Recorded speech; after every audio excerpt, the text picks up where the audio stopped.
If you're truly committed to what Satoshi lined out, you have to be committed to decentralization. And you have to be committed that every day you get more decentralized and more resilient with the model. That's what Satoshi wanted. If you're not committed, you will inevitably become centralized and you'll be a blockchain in name only. It doesn't matter 5 years or 10 years. It just organically will happen. And we see this with Solana and Sui and these other guys.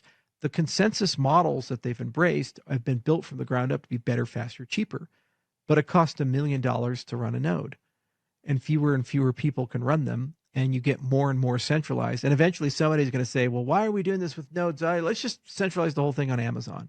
It's cheaper, right? There's no moral argument anymore to be decentralized once you've abandoned that principle. And if the only thing you care about is adoption and cost, the most efficient model there will always be centralization. And it's a race between the oligarchs, Oracle and IBM and Google and Microsoft and Amazon, and they'll just basically be your guys to run all these things. It doesn't make any sense otherwise. So I think Cardano has principles. We have a constitution. We have an Edinburgh Decentralization Index. We care deeply about these things. And I think the governance layer of Cardano is committed to continue that. So what we have to do is find a way to be competitive, yet decentralized. It's the hardest space to be in. Laos is a great example of that.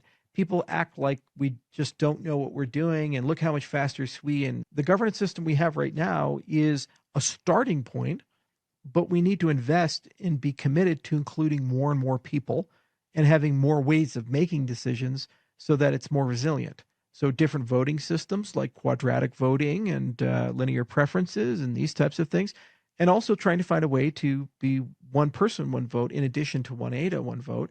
These types of dynamics that people have been asking for, but are sustainable in the sense of a cryptocurrency ecosystem. The same for our consensus. We should go multi-resource and have more than just proof of stake. We should have other resources that we optimize inside the system.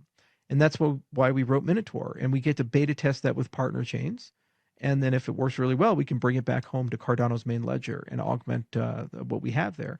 So I think if we continue to let that innovation and that culture grow, in 5 to 10 years, it'll continue to get more powerful.